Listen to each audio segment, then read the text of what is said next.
Good morning and welcome to day one of CIMVHR Virtual Forum's oral presentation on the serving military population. I'm Dr. David Pedler, Scientific Director of the Canadian Institute for Military and Veteran Health Research. Before we begin, let's acknowledge the Indigenous peoples of all the lands that we are on today. While we're meeting virtually, I would like to take a moment to acknowledge the importance of the land, which we each call home. We do this to reaffirm our commitment and our responsibility in improving relationships between nations and to improving our own understanding of local Indigenous peoples and their cultures. Before I introduce our next speaker, I will invite Dr. Cecil Mellardier to say a few words. Cecil? Merci David. C'est un grand plaisir de présenter en tant que vice-rectrice à la recherche le Collège militaire royal du Canada, qui est l'une des institutions fondatrices de l'Institut canadien de recherche sur la santé des militaires et des vétérans. Nous connaissons les particularités liées à l'expérience militaire, autant pour les membres en service, les vétérans, ainsi que pour les proches. Nous explorons aussi les besoins spécifiques des professionnels similaires, tels que les premiers répondants et bien d'autres. Les présentations de haut calibre qui vont vous être présentées montreront à quel point la recherche émergente prend en compte les besoins différents des femmes et des hommes et comment la recherche détermine souvent les politiques. Ces avenues et bien d'autres vous seront présentées ici au forum au cours du prochain mois. Nous vous y attendons en grand nombre. Bon forum! Thank you, Cecile. It is now my pleasure to introduce Colonel Homer Tien, Chief of the Reserve Medical Specialties and Associate Professor in the Department of Surgery at Sunnybrook Health Sciences Center and the University of Toronto, the CEO of Orange, and a dedicated CIMVHR Fellow. Colonel Tien, please. Thank you, David. So it's with great pleasure that I was asked to introduce today's keynote speakers who will be presenting on the UK Defence Medical Services post-COVID-19 Recovery, Rehabilitation and Research Program.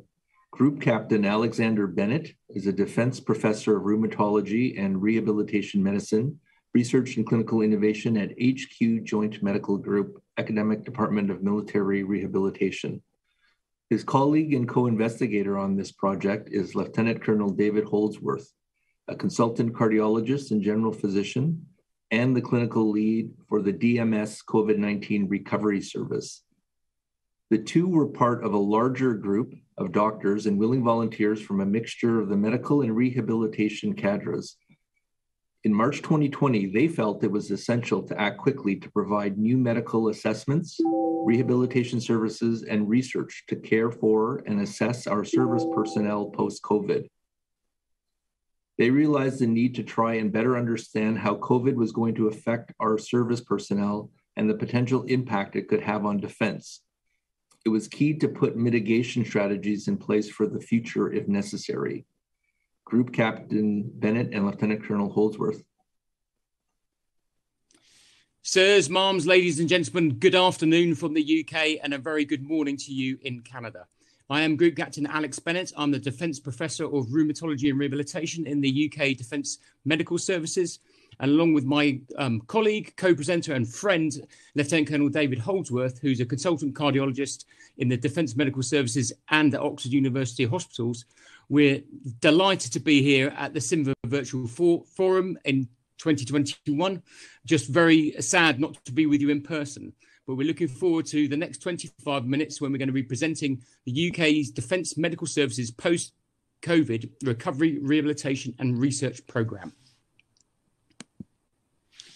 Here are our disclosures. The faculty is just myself and David.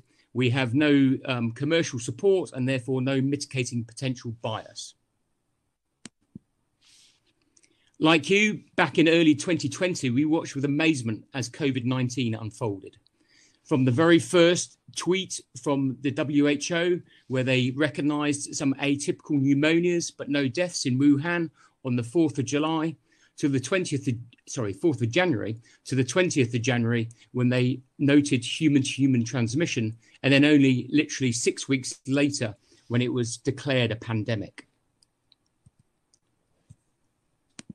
This remarkable disease has affected at least 230 million people worldwide and caused 4.7 million deaths. And this is particularly pertinent to us in the UK, as we have the highest death, or the third highest death rate in the world and the highest in Europe. Of course, we went into lockdown, and to keep us entertained in lockdown, there was a lot of social media and tweets. This was my favorite tweet of the time: the amount of time spent looking at exponential graphs during the first 3 months of 2020. I'm sure most of you can relate to this graph. Initially, and quite rightly, the focus was very much on testing and acute care and severe disease. Also, a specific focus on cardiopulmonary involvement in severe and acute disease, but we had a specific interest in survivors and the long-term complications related to cardiopulmonary involvement, but also the functional outcomes and cognitive outcomes, which we will go into more detail shortly. We spent quite a lot of time postulating what the pattern of this disease was going to be in the future, as per these graphs from the University of Minnesota, which I first presented in May last year. I think probably more based on hope than on evidence. The UK were thinking this was going to be the pattern of the disease as per the bottom graph, but as you're all aware, it's much more likely, or it's much more like the pattern of the disease in the top right-hand corner. We had no idea that there was going to be 25,000 of our service personnel affected by this disease. We had no idea how it was going to affect them, and we, at the time, had no idea what we were going to do about it. We had some very specific and military-specific questions. We wanted to talk about the complications and outcomes in young active populations. We wanted to investigate those with mild disease and those required to undertake high levels of physical activity, just like those in the military. There were lots of unknowns, but actually there were a few knowns. And we had SARS-1 from 2003 and MERS from 2012 to give us some evidence. And the evidence that was out there from SARS and MERS, and also emerging evidence from the COVID-19 pandemic, showed that actually there was significant evidence of pulmonary functional restriction at 6 to 8 weeks, but also up to a year in a couple of case studies. And there was also evidence, albeit in children, that there, in a third of patients who had fully recovered from COVID, or from SARS, I should say, there was evidence of pulmonary fibrosis on HRCT. There was also reduction in exercise capacity as measured by Cpec and by 6-minute walk test at 12 months. And there was also evidence of reduced VO2 in patients 12 months post-acute illness. We therefore realised we needed to set up a new rehabilitation service, a new recovery and medical assessment service, and a new research programme looking into this disease and how it affected the military population in detail. The first thing we did was set about doing a systematic review of the evidence from SARS-1 and from MERS, and also for the emerging evidence from COVID-19, to produce this consensus statement to inform our rehabilitation service. A group of 25 healthcare professionals, predominantly consultants, produced recommendations based on the current evidence available at that time for general pulmonary cardiac exercise rehabilitation, psychological, musculoskeletal, neurological, and medical rehabilitation. This was published in the British Journal of Sports Medicine quite rapidly in May of last year. We set up a post-COVID rehabilitation service, and I have great thanks, and I have to acknowledge Lieutenant Colonels Bader, Cranley, and Goff for leading on this. This was a multidisciplinary inpatient rehabilitation service at DMRC Stanford Hall, which is the Centre for Defence Medical Rehabilitation in Nottinghamshire in central England. We have a 2-week rehabilitation course, which is residential with a focus on education, goal setting, pulmonary rehab with symptom titrated exercise programs, psychological assessment, well-being and mindfulness, and medical assessments. So far, we have had 445 referrals for post-COVID rehab, of which we have seen 415 via video teleconference. Of those 415, 230 of them have been in for COVID rehabilitation course at Stamford Hall. Of those, 84% of them were male. The mean age was 41, which is above the average mean age for the military. 80% of them were either overweight or obese, which again is above the average, and 17% of them were from ethnic minorities, which is again above the average. Of the admissions, 70% of them were from community care or self-caring, and 30% were hospital admissions. Of the hospital admissions, 24% of them were from intensive care. Here is some data from the video teleconference assessment. You won't be surprised to see that the commonest symptoms were fatigue, cough, shortness of breath or mild or moderate activity, anxiety and low mood, and pain. And importantly from this, we learnt that those who had a confirmed diagnosis via PCR, which was actually relatively rare in the early stages, those patients had significantly less anxiety and low mood and significantly less pain. There was also a trend towards less symptoms in those who were referred earlier and assessed earlier. Importantly, this is our 3-month data from our first 78 patients who have been through the rehab course, and 91% of them have returned to employment. 85% of them have no difficulties with their breathing, 68% of them have no effects on fatigue, 81% of them are having no problems with brain fog or cognitive problems, and 88% of them are having no problems with mood or anxiety. Importantly, only 2.5% have had to be referred for further rehabilitation, but interestingly, 96% of them are using rehabilitation strategies in day-to-day life, which emphasises the importance of the rehab course. I'll now hand over to David Holsworth to talk about the Defence COVID Recovery Service.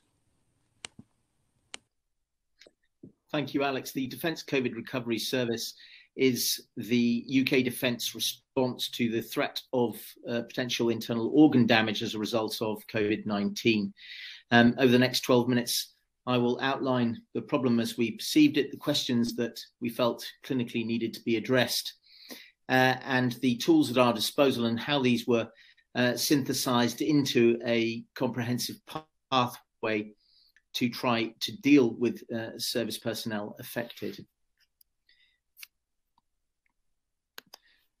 So the problem is that service personnel are expected to undertake mission and safety critical tasks, often in high hazard environments and often involving high intensity and extremes of exercise.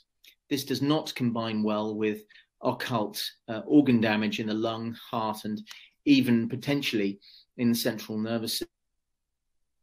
Physicians therefore have a joint responsibility, partly to command, to Air Chief Marshal Sir Stuart Peach, the Chief of the Defence Staff, and the remaining senior staff under his direct command, to understand what the effect on the force is and any consequent effect on combat effectiveness. But clearly, as physicians, we also have a responsibility to our own people, to the service women and men on the ground. The questions we want to address in the populations of interest are, is there a reduction in functional capacity? If there is a reduction in functional capacity, does this come from organ damage? And will, from an occupational point of view, any limitation affect mission or safety critical function for defence? And then importantly for the individual, will the exposure to duty, which includes high intensity exercise in many cases, cause harm to the service person themselves? So the tools we have at our disposal, we wanted to apply to two distinct clinical populations. Firstly, those who have had severe COVID, and we pragmatically defined that as those requiring hospital admission with supplemental oxygen requirement, and those with prolonged symptoms, which we took to be symptoms greater than 12 weeks, which came to be adopted as our national definition of post-COVID syndrome.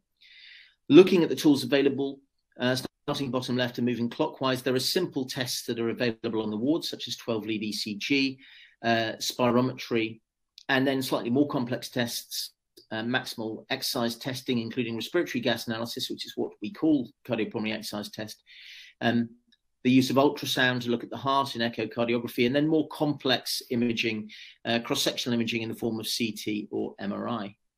The bottom central image has some panels from the NIH cognitive testing battery, which was used on every single service person who was seen in the service. The reason we focused our pathway on a maximal exercise test comes in three parts. Firstly, cardiopulmonary exercise testing is the gold standard measurement of cardiorespiratory fitness. So to understand objectively if there is a functional limitation, this is the best available tool at our disposal. Secondly, maximal exercise capacity is highly prognostically significant. There are multiple studies that show this, but perhaps the archetype is this work by Jonathan Myers and colleagues in California, who followed 6,000 patients for a median 6.3 years after a maximal exercise test. They found that maximal exercise capacity was superior to all forms of risk factor and comorbidity in the assessment of mortality over that time period. Each metabolic equivalent of oxygen uptake at peak can 12.5% mortality advantage, and most impressively, comparing the least fit quintile with the most fit quintile, they found a 4.5-fold excess mortality.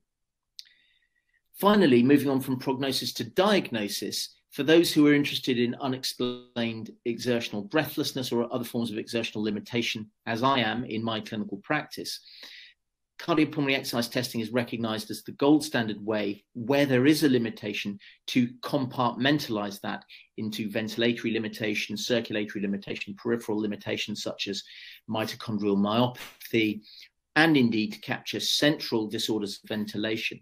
Now, all of these problems can cause symptoms akin to those seen in post-COVID syndrome. And therefore, CPET is an extremely powerful diagnostic tool to try and understand the nature of limitation.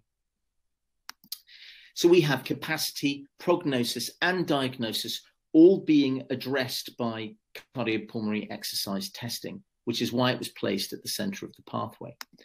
This slide demonstrates the integrated DCRS pathway taken as a whole. It's a 10-day end-to-end pathway, beginning with 3 to 4 days of admitted care and testing, beginning in the Defence Medical Rehabilitation Centre at Stanford Hall, where the clinical instruments are described above, and in addition, cognitive testing and PROMs, patient-reported outcome measures of depression, anxiety, and stress are all acquired. At the same time, on the Tuesday, the service personnel then see a consultant physician and a consultant physician in rehabilitation medicine, and then synthesizing that consultation with all of the available information, a decision is made at MDT1 as to what further secondary or tertiary care investigations are required the following day, and that's undertaken at the Oxford University Hospitals NHS Foundation Trust. Those tests include full formal lung function testing, including gas transfer and arterial blood gas assessment, CT chest, CT pulmonary angiogram, and if necessary, cardiac MRI. Those results are available on the end of the Friday of that first week and are discussed and integrated together the following Tuesday at the end of the 10-day period to come up with a clinical diagnosis and a plan with input, not only the physician plan for clinical management, but also an occupational plan guided by rehabilitation input at the same time.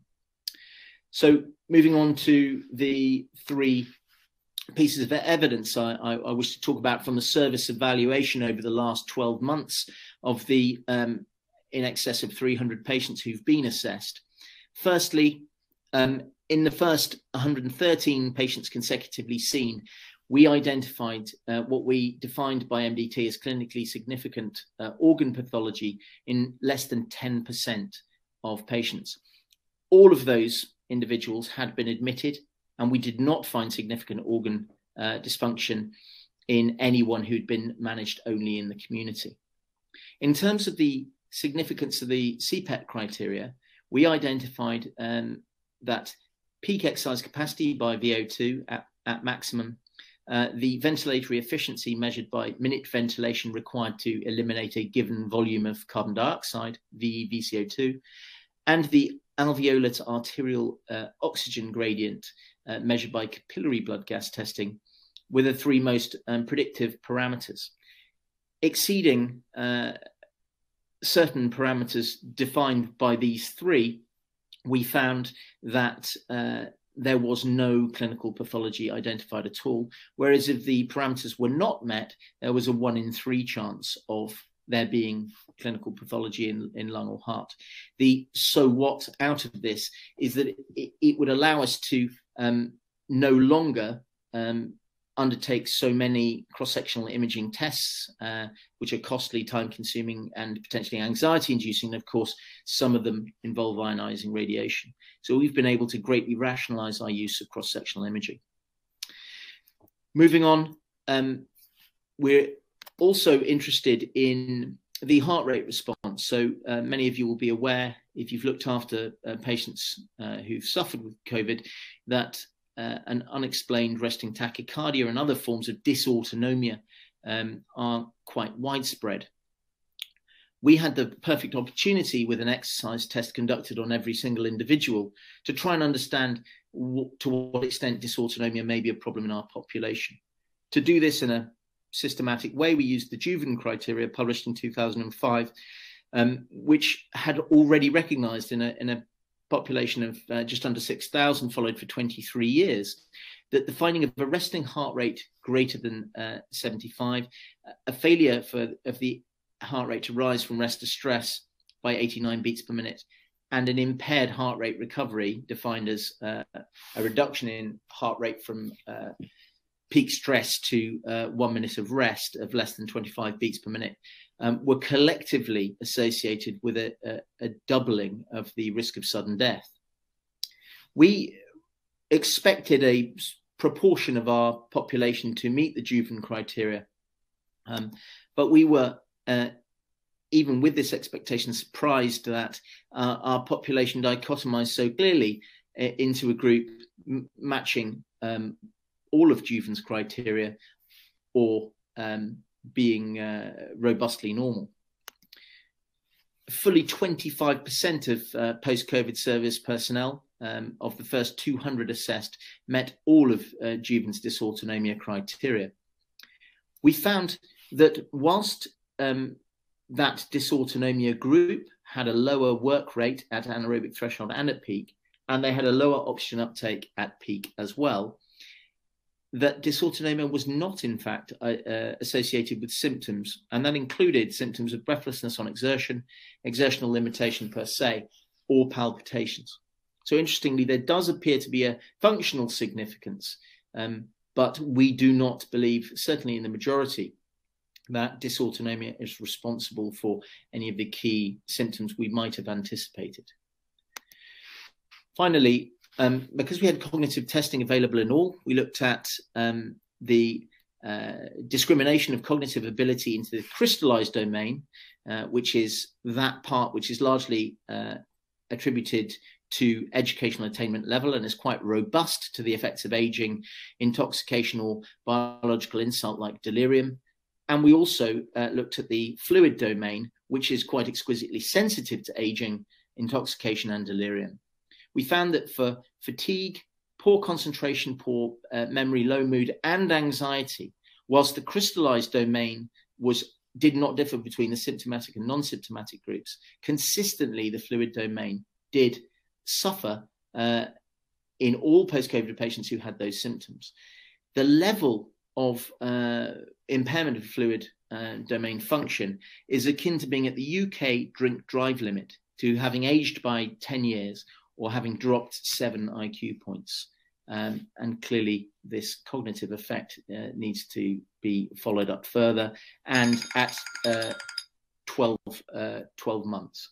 I'm now going to hand back to Group Captain Bennett to talk about the associated research study that goes alongside DCRS. Thank you very much, David. So I have covered the rehabilitation clinical service, and David has covered the DCRS clinical service. And now the third cog of the wheel is our research program. And this is something that myself and David and Group Captain Ed Nicol and several others actually came together early in 2020 in about April time to put together a program called mCOVID, Military Complications and Outcomes in a Viral Infectious Disease. Our specific research question was, what are the cardiopulmonary, cognitive and functional outcomes of UK military personnel who have suffered from COVID-19? Our aims were to describe the cardiopulmonary and cognitive outcomes in COVID-19 in UK service personnel across, importantly, the spectrum of disease. So those who've had mild disease and those who've had severe disease, and also those who have recovered completely and those who have ongoing symptoms. We want to describe the functional, both physical and mental health outcomes of COVID-19 in UK service personnel, to inform the military clinical rehabilitation pathway for post-COVID-19, and importantly, as David has emphasised, to inform the potential impact on UK defence. The methods, it was a fairly simple observational descriptive prospective cohort study. The exposure, obviously COVID-19. We had 3 exposed groups who have either been admitted to hospital, group 2 were infected in the community and treated or self-cared in the community, but had ongoing symptoms beyond 6 weeks. And group 3 were those who had mild disease in the community who had fully resolved any symptomatology at all. And then we had a group 4, which was a matched for age and sex control group. Our primary outcomes were cardiopulmonary function as determined by Cpec, lung function and gas transfer at 6 months, and physical function as measured by the 6-minute walk test at 6 months. We had a number of secondary outcome measures, including cardiac, pulmonary, hepatic, renal or brain pathology, physical function, heart rate variability, quality of life, mental health and occupational outcome. We collected data at baseline, which is on average 5 months after the acute illness, at 6 months and 12 months, and this is still ongoing. Importantly, at baseline, patients had to be at least 4 weeks post-acute illness. You've already seen this slide presented by David, but it's really just there to emphasise the closeness, the hand-in-glove approach between the DCRS and the mCOVID research. Essentially, mCOVID patients who were in the clinical service had a lot of clinical or the tests done clinically, but if they volunteered for mCOVID, they also had extra tests done here in red, the laser gas analysis, the cardiac 31P MRS, and brain MRI. We have some very preliminary results for you. Literally, this has just come off the press this morning. I've only looked at them this morning. David hasn't actually seen them yet. So please take that in context. We have further analysis to do, and this is not all of our results, but I wanted to give you something today. We've had 113 participants in the study, roughly 30 in each group. The hospitalised group were older and had a higher BMI, consistent with risk factors for hospitalisation and severe disease internationally.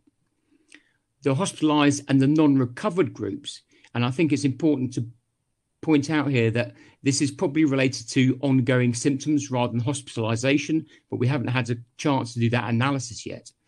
But they had worse mental health outcomes, worse quality of life, worse fatigue scores, worse VO2 and VO2 max scores, higher resting heart rates, and worse 6-minute walk tests. I think probably, and again, bearing in mind this is preliminary results, but the take-home message is if patients are asymptomatic post-acute infection, they have no differences from controls. And I think that's a very important message for us in defence about getting our people back to full active duties and strenuous exercise. It's been an incredibly busy and hard work 18 months, but it's been incredibly rewarding. Because we got going quickly and have done really very in-depth investigations and research on these patients, we've had a lot of national and international engagement, including the National Institute of Health Research, HM Government, the Police Federation, the National Firefighting Service, the Royal College of General Practitioners, and many more, as you can see. And I have to give credit to Group Captain Ed Nicol, who has been leading very much with these engagements. And finally, I'd like to recognise not just everybody on this slide, but a wider team, but everybody on this slide who's been involved, not just in the M-COVID research, but also in the DCRS and also to an extent in the rehab service. Every one of these people has stepped forward early last year in April saying that they want to do more and see what we can do for the military and the national effort. And everyone has worked incredibly hard. So I'd like to thank everybody for their huge efforts. Thank you very much for your time. And we'll be very delighted to take any questions on any aspect of our presentation. Great. Thank you, Group Captain Bennett and Lieutenant Colonel Holdsworth.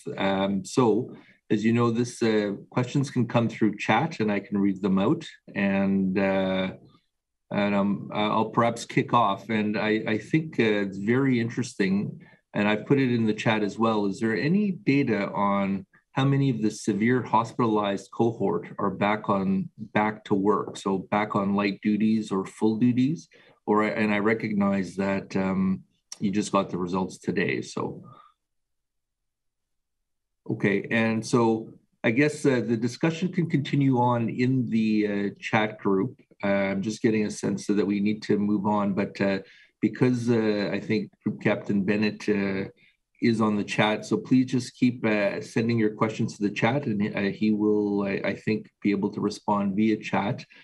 I think a very interesting presentation. So the takeaways that I got are that, you know, there is an increased focus on acute care, but really it's not enough to save people's lives. We actually want to return them to their lives. And I think what we saw today is that in the UK, an organized process of intake, diagnosis, and then treatment has positive outcomes on the post-COVID syndrome in the severe hospitalized patients. In the asymptomatic patients, they have no significant sequelae. So I think that gives system planners a fair bit of data to think about how we improve the lives of our post-COVID survivors.